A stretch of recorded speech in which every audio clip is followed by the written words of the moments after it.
Comment j'ai utilisé la loi de l'attraction pour m'expatrier en Asie? Comme tu peux le voir ici, je suis actuellement au Vietnam, mais habituellement, ma résidence principale est à Bangkok, en Thaïlande. Donc, sur cette liste, tu peux voir trois choses que tu as juste à suivre pour faire en sorte d'attirer dans ta vie tout ce que tu veux, et en l'occurrence ici, pouvoir t'expatrier, voyager quand tu veux, etc., etc. La première chose que j'ai notée, c'est te visualiser. Pour la petite histoire, le déclic qui m'a fait finalement vouloir m'expatrier, c'est qu'en 2019, je suis parti au Vietnam, à Ho Chi Minh, et ça a été mon coup de cœur. D'ailleurs, j'étais resté 3-4 jours dans cette ville et je suis tombé littéralement amoureux. Et c'est pour ça que là, c'est la troisième fois que je reviens ici. J'avais passé du coup 4 jours ici, après j'étais revenu en 2022, 2 jours, et là, actuellement, je vais rester un mois. Et il y a vraiment, en fait, ce truc, quand j'étais arrivé la première fois, c'est que j'avais déjà finalement vécu ce que c'était d'aller finalement au Vietnam. Alors, j'y étais juste pour 15 jours de vacances, mais en fait, le fait de voir comment c'était de toucher, de sentir. Et ben, en fait, ça m'a permis de rendre beaucoup plus concret finalement après cette future expatriation. Et quand je suis rentré du coup en France, de ce voyage de 15 jours au Vietnam, j'étais en mode, je veux finalement que ma vie, ce soit en fait pouvoir être en Asie. Donc ça, c'est ça. Ensuite aussi pour la visualisation, lorsque je suis rentré de ce voyage au Vietnam directement, ce que je faisais, c'est que j'allais à la Fnac, j'allais voir les livres et je regardais les livres du Vietnam. Et en fait, je les feuilletais à chaque fois. Je les feuilletais, je les feuilletais, je les feuilletais. Et en fait, j'avais à chaque fois des images. Autre chose que je faisais, c'est que je regardais des reportages sur la guerre du Vietnam. Alors bien sûr, c'est un peu, voilà, c'est pas le truc le plus joyeux, mais ça me permettait de voir le Vietnam, de voir ce que c'était, etc. Donc en fait, chaque jour, j'ancrais ça dans mon cerveau et même des fois, je mettais de la musique et je me visualisais ouais, au Vietnam en train de revenir à l'aéroport, etc. Et du coup, ce qui s'est passé, c'est que en 2022, j'ai pu atteindre cet objectif. Donc, première fois, c'est en 2019 et en 2022, j'ai pu atteindre cet objectif. Alors, le truc qu'il faut comprendre, c'est que lorsque j'ai atteint cet objectif, c'était pas totalement le Vietnam parce que finalement, je suis allé à Bangkok, en Thaïlande, et finalement, je me suis aperçu que quand même, Bangkok, c'était mieux. Du coup, voilà, je suis resté quelques mois en Thaïlande et après, voilà, en 2022, je suis quand même revenu ici 2-3 jours, mais je me suis aperçu quand même que c'était mieux la Thaïlande. Donc, des fois, en fait, ce qu'il faut comprendre aussi, c'est que quand vous allez manifester quelque chose, il faut pas en fait rester non plus trop rigide. Je l'ai même pas noté là, mais finalement, il y a un autre point, du coup, c'est la flexibilité. C'est-à-dire que lorsque vous voulez attirer quelque chose, il faut finalement ne pas être des fois trop précis. Parce que moi, j'aurais pu me dire, je veux absolument le Vietnam, mais j'aurais pu passer à côté de l'opportunité d'être en Thaïlande. Et la Thaïlande, c'est beaucoup mieux et je regrette vraiment pas d'être allé en Thaïlande. Donc, soyez vraiment flexible. Et en fait, des fois, par exemple, si c'est avec l'argent, vous allez vous dire, je veux absolument faire 15 000 euros par mois, on imagine. Alors qu'en fait, ce que vous voulez, c'est pas forcément faire 15 000 euros. Ce que vous voulez, c'est, par exemple, juste vous expatrier. Enfin, je dis 15 000 euros, mais généralement, je pense que si tu me regardes, tu as surtout envie de faire 1500, 2000, peut-être 3000 euros parce que c'est quelque chose qui te parle plus. Et en fait, des fois, vous allez vous braquer sur un chiffre alors que ce que vous voulez juste, c'est cette liberté. Et c'est pas finalement les 3000 euros, enfin, vous en foutez un petit peu. Donc, c'est pour ça que soyez flexible et définissez finalement quelque chose, pas des fois trop précis. Alors, des fois, ça peut être. En fait, la flexibilité, ça peut être bien comme ça peut être mauvais. Des fois, plus on est précis, plus on sait exactement ce qu'on veut attirer. Par exemple, si vous voulez une Lamborghini rouge comme ça, avec une Urus ou je sais pas quoi, je ne connais pas du tout les voitures, mais une comme ça, et ben en fait pour vous, ce sera beaucoup plus simple de visualiser vraiment ce que vous voulez et donc vous allez vraiment attirer ça. Mais des fois, finalement, on ne veut pas attirer un truc précis, on veut surtout attirer une sensation. Donc, moi, ce que je voulais quand j'avais ça, c'est en fait, c'est pas le Vietnam absolument, c'était en fait juste me sentir bien comme chez moi dans un pays étranger où j'ai pas les problèmes de la France. En fait, c'était ça. Donc, voilà. Le deuxième point, ça va être la patience. Pourquoi la patience? Tout simplement parce qu'aujourd'hui, vous ne pouvez pas, en fait, attirer quelque chose quand vous mettez ce qu'on appelle une deadline, enfin un temps précis, parce que lorsque vous vous dites comme ça, je veux, par exemple, aller au Vietnam dans 3 mois, absolument.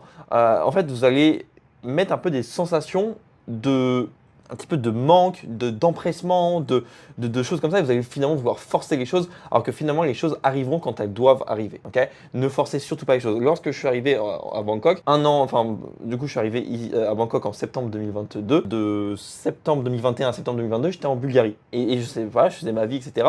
Et j'étais pas en mode vite, vite, il faut que j'aille à Bangkok. Et d'ailleurs, j'avais prévu de partir plutôt en janvier 2023. Et vous voyez, je suis parti en septembre 2022. Donc je ne savais pas exactement quand c'était, juste c'est arrivé quand ça devait arriver. D'ailleurs, à ce moment-là, comment c'est arrivé, c'est que j'étais avec une Bulgare, on s'est séparés, et à ce moment-là, mon pote me dit, moi je compte quitter la Bulgarie, je pars en Thaïlande. Et vous voyez, en fait, il y a eu tout un tas de coïncidences, et comme si la vie s'est dit, ok, c'est le moment pour lui directement de partir en voyage. De partir à Bangkok. Vous voyez? En fait, les choses se sont faites naturellement et on ne force pas les choses. Alors, ça ne veut pas dire qu'il faut rester à faire des méditations sur son lit, etc. Non, il faut quand même mettre en place les actions. Mais en fait, quand vous allez finalement manifester quelque chose, naturellement, vous allez vous mettre à faire les actions qui sont nécessaires. Et ensuite, vous vous mettez à faire les actions qui sont nécessaires. Et directement, après, vous allez atteindre l'objectif, mais vous ne savez pas quand. Dans certains cas, je pense que vous avez déjà essayé de manifester des choses, mais ça n'est jamais arrivé. Du coup, c'est le dernier point, parce que vous n'y croyez pas. Et le truc, c'est que si vous voulez manifester quelque chose, mais inconsciemment, vous n'y croyez pas, dans votre inconscient ici, vous avez beau vous dire consciemment, je vais réussir, je veux ça, si vous n'y croyez pas, ça va être hyper compliqué. Donc, par rapport à ça, au niveau de la croyance, ce que j'avais fait, donc pour remettre en contexte, c'est que j'ai commencé le business en 2020, ça n'a pas marché pendant un an et demi et j'étais en études pendant ce temps-là. Mes études se terminent, on arrive du coup en juillet-août 2021 et là, mes parents ils me disent, bon, les études sont terminées, il faut que tu fasses quelque chose. Et là, je commence un job en tant que caissier. Et le truc, c'est que j'avais la chance d'avoir la croyance que pour moi, c'était inconcevable d'être caissier et d'être salarié. Et comme j'avais cette croyance que c'était inconcevable, naturellement, il y a un gars qui est venu dans mes DM Instagram. J'ai commencé un accompagnement avec lui, je l'ai payé 3 000 euros. Et un mois et demi après avoir commencé avec lui, directement, j'ai fait mes premiers 1 500 euros en ligne et je me suis expatrié en Bulgarie. Vous voyez comment finalement, juste la croyance de se dire c'est pas possible. Et le truc, c'est qu'il y a aussi un autre truc, que j'ai une croyance par exemple qui était je n'arriverai pas à faire 10 000 euros ou ce genre de choses. Et en fait, quand j'avais cette croyance, je stagnais, je faisais suffisamment d'argent pour ne pas revenir en France en tant que salarié parce que j'avais la croyance que je pouvais m'expatrier et je ne pouvais pas être salarié surtout, mais je n'avais pas suffisamment de croyances pour faire 10 000 euros pour des raisons liées à mon passé, etc. Bref. Donc vous voyez un petit peu comment les croyances elles fonctionnent. Et ce qu'il faut comprendre, c'est que vos croyances aujourd'hui, elles sont finalement construites majoritairement en fonction de vos traumas que vous avez pu avoir dans le passé. Si par exemple on s'est tout le temps moqué de vous, etc., vous allez avoir peut-être l'impression d'être moins bon que les autres et de ne pas finalement mériter, vous n'avez pas le droit finalement d'avoir vous du succès. Et du coup, ça c'est lié à vos traumas par exemple du passé. Et si vous ne travaillez pas ça, la croyance elle continue de tourner. Moi j'avais plein de croyances comme ça. Et comme je vous le dis, la chose qui m'a sauvé, c'est de croire que pour moi le salariat était inconcevable. Si j'avais pas eu cette croyance, en fait j'aurais accepté le salariat et je ne sais pas là où j'en serais aujourd'hui. Donc, croyez. Et également, pour croire, ce que j'ai fait, c'est que du coup, j'ai payé quelqu'un. Et le fait que cette personne croyait limite des fois au début plus en mon projet que moi-même, en fait, ça m'a permis aussi de beaucoup plus y croire et du coup, de générer de l'argent beaucoup plus rapidement. Parce que ce qu'il faut se dire, c'est que pendant 1 an et demi, je teste moi-même, ça marche pas. Et là, je tombe avec un gars, au bout d'un mois et demi, je fais mes premiers 1 500 euros. Voilà, vous voyez, et après, je m'expatrie. Donc voilà comment faire pour réellement manifester quelque chose dans votre vie.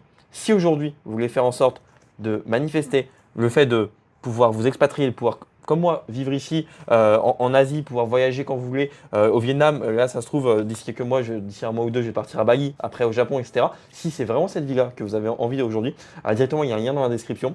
Le lien, c'est tout simplement pour qu'on se fasse un appel, vous et moi, pour que je vous présente finalement l'activité, moi, qui m'a permis d'avoir cette vie-là. Parce que, bien sûr, c'est bien de manifester, mais l'argent, ça ne tombe pas du ciel. Il faut quand même faire une activité. Donc, si vous voulez en savoir beaucoup plus sur cette activité, que je vous la présente, c'est le lien dans la description. Prenez un appel. Et moi, du coup, je vous dis à la prochaine.